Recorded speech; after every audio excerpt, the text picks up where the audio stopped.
For centuries, we were told a simple story that the women stood behind battles, never inside them.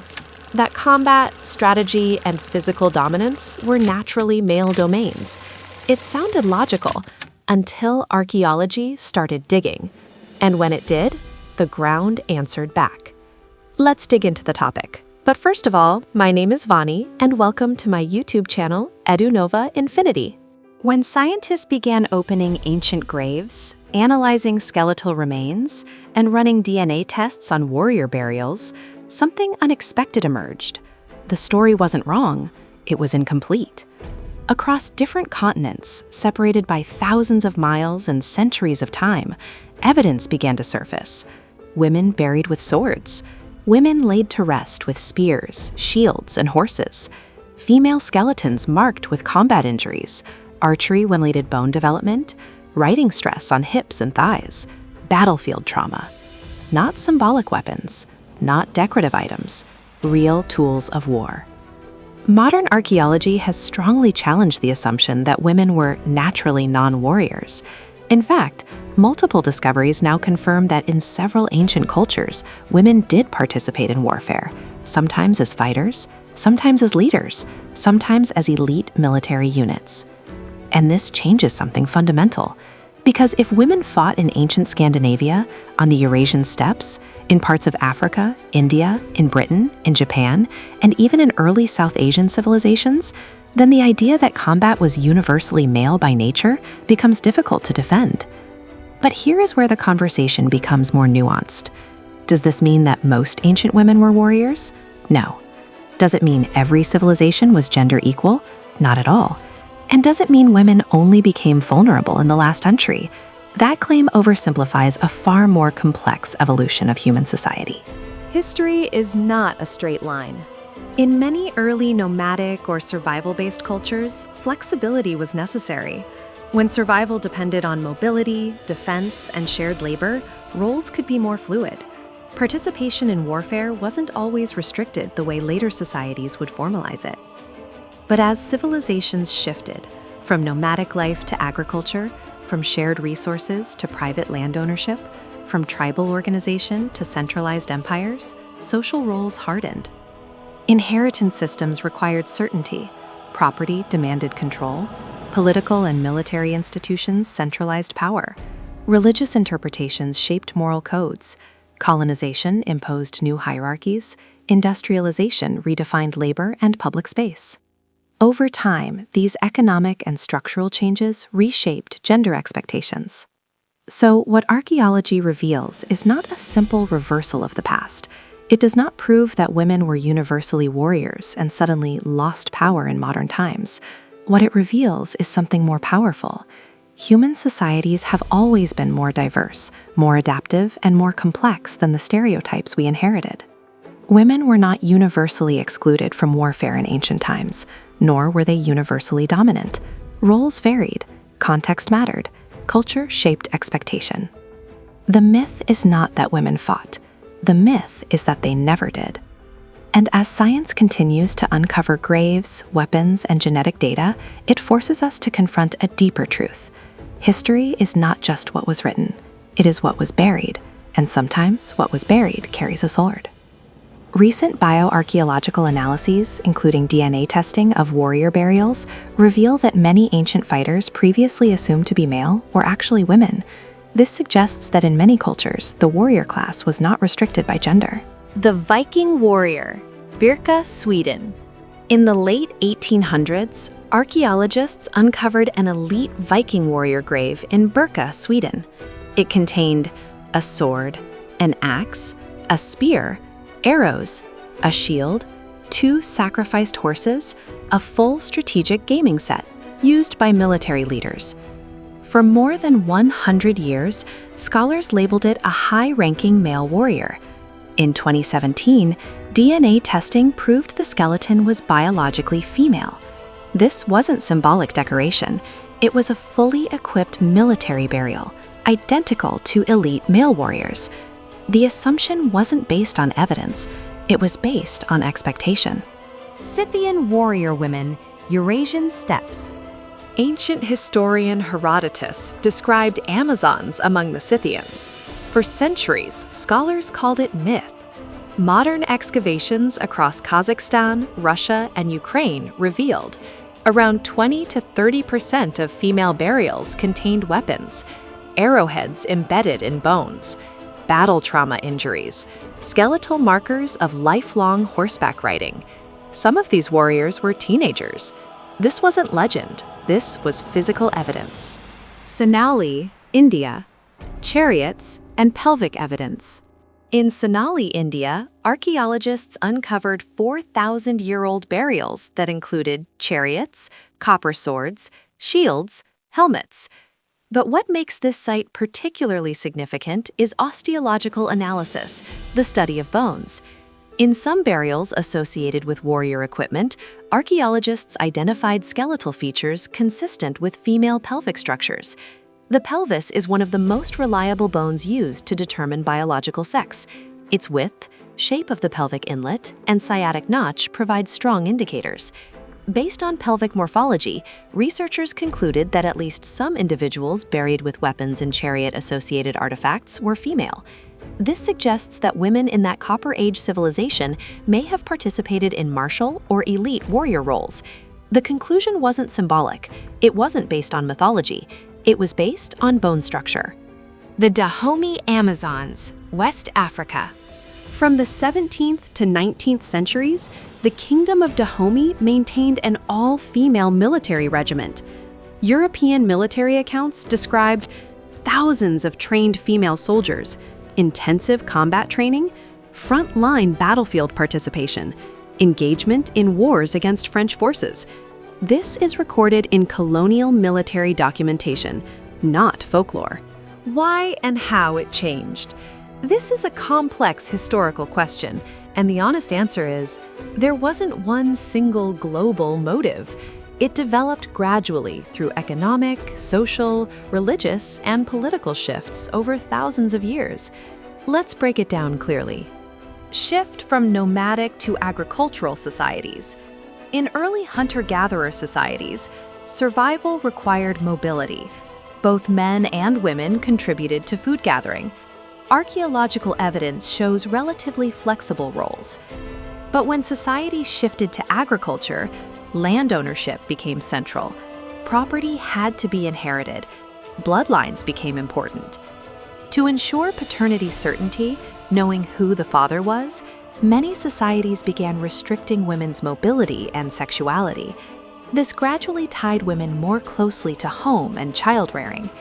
It wasn't about weakness, it was about controlling inheritance systems. Property, wealth, and patriarchal law. As civilizations developed, wealth accumulated, kingdoms and empires formed, legal systems became formalized. In many early legal codes, like Mesopotamian and later Roman systems, men controlled property and political power. Women were often legally transferred from father to husband. Domestic confinement increased because it preserved lineage, it protected property claims, it reinforced male authority.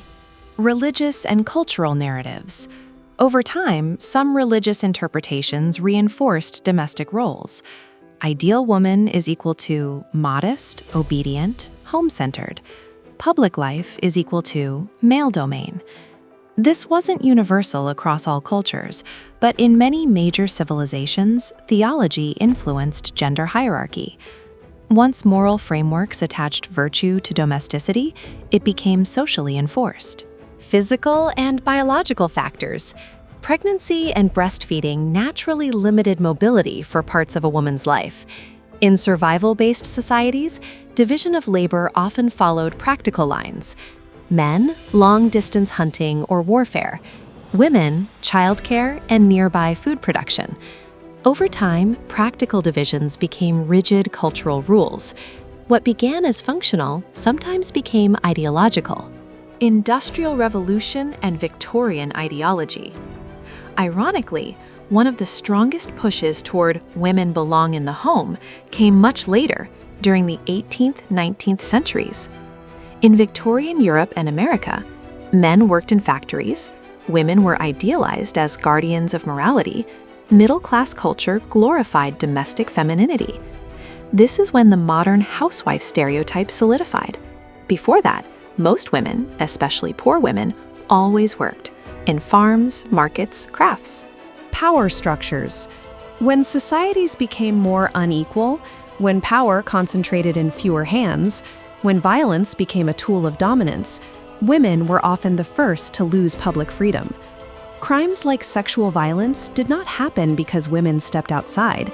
They happened because some men abused power.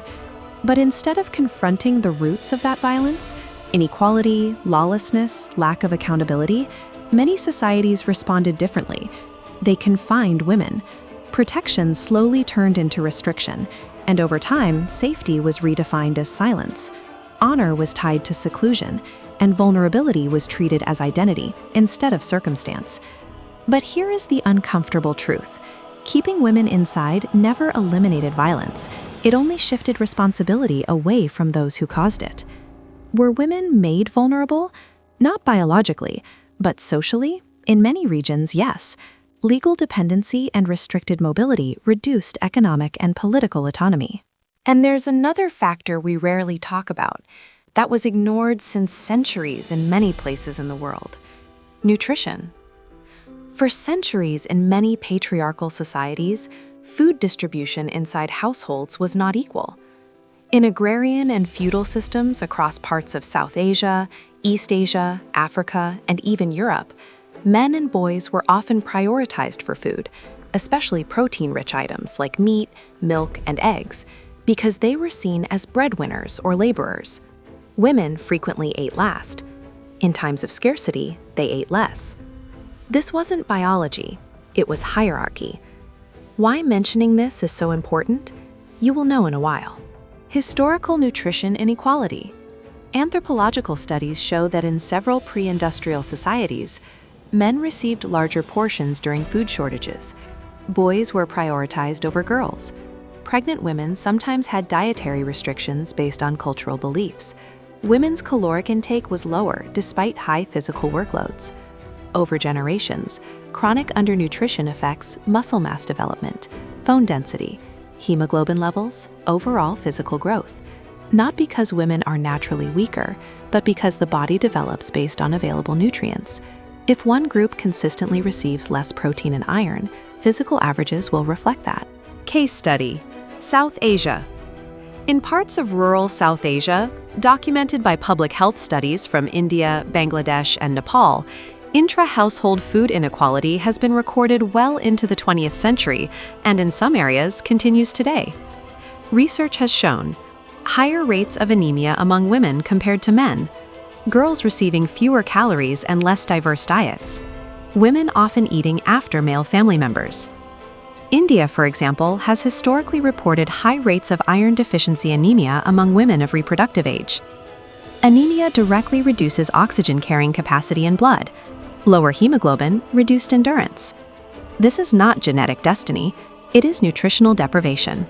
Case study: Victorian England. Even in 19th century Europe, working-class women often suffered from malnutrition. Factory men were seen as primary wage earners and physically prioritized.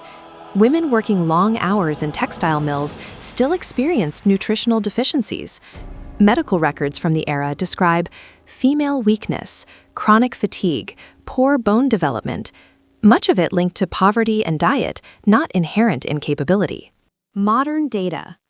Today, global health organizations report that women make up a majority of the world's iron-deficient population. In some regions, adolescent girls experience stunted growth due to undernutrition. Maternal malnutrition can affect long-term physical capacity. But here is the critical point. When girls and women receive equal nutrition, equal training, and equal opportunity, physical performance gaps shrink significantly. Elite female athletes today demonstrate extraordinary strength, endurance, and combat capability when provided proper diet and conditioning. The body adapts to input. For centuries, input was unequal. Important clarification. We must separate two things. One, biological averages, such as testosterone-driven muscle distribution. 2. Socially imposed deprivation, such as restricted diet and training. Biology explains part of physical differences, but long-term nutritional inequality amplified those differences in many societies. And today? Interestingly, in many ways, history is echoing itself. Women today serve in modern militaries across the world. They train in martial arts, they compete in combat sports, they fly fighter jets, they fight on front lines alongside men in several nations. What was once restricted has reopened. But here, we must be precise and responsible. Centuries of social conditioning that pushed women primarily into domestic labor did not genetically alter female biology. Human evolution does not operate that quickly. However, on average, biological differences between males and females do exist. Men generally have higher average muscle mass. Men typically have higher hemoglobin levels, allowing slightly greater oxygen carrying capacity. Average upper body strength differs due to hormonal factors like testosterone. These are statistical averages, not absolute limits. Training dramatically changes physical capacity. Women who undergo intensive combat or athletic training significantly increase strength, endurance, and oxygen efficiency. Modern female athletes and soldiers routinely outperform untrained males.